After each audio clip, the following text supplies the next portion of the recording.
রাজ চক্রবর্তী, যিনি ২০০৮ সালে 'চিরদিনই তুমি যাওয়ার' দিয়ে শুরু এবং তারপর বহু সিনেমা, মানে সে একেবারে কালজয়ী সিনেমা যাকে বলে। যদিও সেগুলো সাউথে রিমেক করা ছিল। কিন্তু সেই সিনেমাগুলোই মানুষের মনে এতটাই জায়গা করে নিয়েছিল, 'চ্যালেঞ্জ' থেকে শুরু করে 'প্রেম আমার', বিশেষ করে 'প্রেম আমার' এমন একটা সিনেমা যেটার জন্য মানুষ আজও সিনেমা দেখে, টিভিতে হোক, ইউটিউবে হোক, সব জায়গায়। সেই রাজ চক্রবর্তীর 'পরিণীতা' সিনেমাটাও যথেষ্ট পপুলারিটি পেয়েছিল। সেই রাজ চক্রবর্তী যখন ২০২১-এ ভোটে দাঁড়ালো ব্যারাকপুর থেকে টিএমসির আন্ডারে, ভোটে জিতেও গেল। কেন? রাজ চক্রবর্তীর একটা ব্র্যান্ড ভ্যালু রয়েছে। রাজ চক্রবর্তী এতটাই যাকে বলে জনপ্রিয় একজন পরিচালক, যার একটা নিজস্ব প্রোডাকশন হাউস আছে এবং সর্বোপরি তার স্ত্রী হচ্ছে শুভশ্রী গাঙ্গুলী।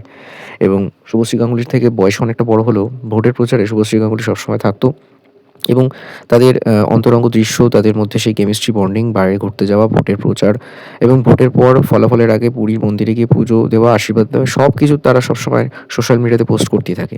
সোশ্যাল মিডিয়াতে ভীষণ অ্যাক্টিভ থাকা সেই রাজ চক্রবর্তী যখন ভোটে হেরে গেল, তার গায়ে কাদা ছোড়া হলো, পাথর ছোড়া হলো, যেটা হয়তো রাজ চক্রবর্তী নিজেও এক্সপেক্ট করেনি। হ্যাঁ, রাজনীতি এতটাই নিষ্ঠুর। রাজনীতি মানে যারা রাজনীতি হিসেবে, পেশা হিসেবে সেখান থেকে ফায়দা লুটতে আসছে, মানুষ অতটা বোকা নয় ২০২৬-এ দাঁড়িয়ে। তারা কিন্তু এই পাথর এবং কাদা ছুঁড়ে নিজেদের প্রতিবাদটা, নিজেদের ভাষাটা বুঝিয়ে দেয়, সে তুমি যত বড়ই সেলিব্রিটি হও না কেন।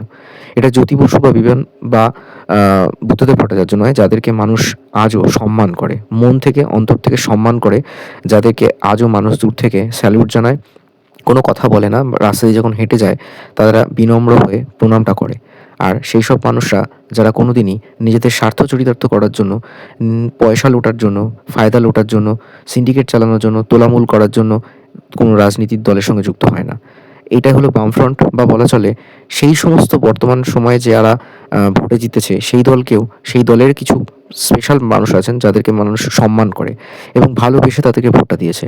নচেৎ রাস্তা দিয়ে গেলে এরকম চোর, চোর স্লোগান দেয় না। আজকে যেটা দেবের সাথে হচ্ছে, যেটা রাজ চক্রবর্তীর সাথে হচ্ছে, এবং সেটা মিমি নিজেও বুঝতে পেরেছে যে রাজনীতি করাটা অত সোজা না, বড়ই নিষ্ঠুর। আজকে রাজনীতি থেকে অবসর নিতে চাইছেন রাজ চক্রবর্তী এবং তিনি পোস্ট করেছেন সোশ্যাল মিডিয়ায় যে তিনি বাকি সময়টা সিনেমাতেই মন দেবেন। মাঝারি ৫টা বছর তিনি সেরকম ভালো কোনো সিনেমা বা ওয়েব সিরিজ আনতে পারেননি, যার কোয়ালিটি আগের মতো ছিল। উল্টে তিনি রাজনীতিতে খুব একটা মন দিতে পারেননি। এটা আরেকবার প্রমাণ করে যে টিএমসিতে বিভিন্ন আ তারকা অনেকেই এসে জয়েন করেছে। তারা নিজেদের পরিচিতির বাইরে এসে রাজনীতি করতে চেয়েছে। কিন্তু মানুষের জন্য জনসেবা করা সেটা হয়ে ওঠেনি। যেটা আজকে দেবও বুঝতে পেরেছে। আশা করব ভবিষ্যতে যে প্ল্যাটফর্ম বা যে ফিল্ড থেকে তারা এসেছে সেখানেই যার নিজেদের কাজটা ভালোভাবে করতে থাকবেন। দেখতে থাকুন বং স্টোরি।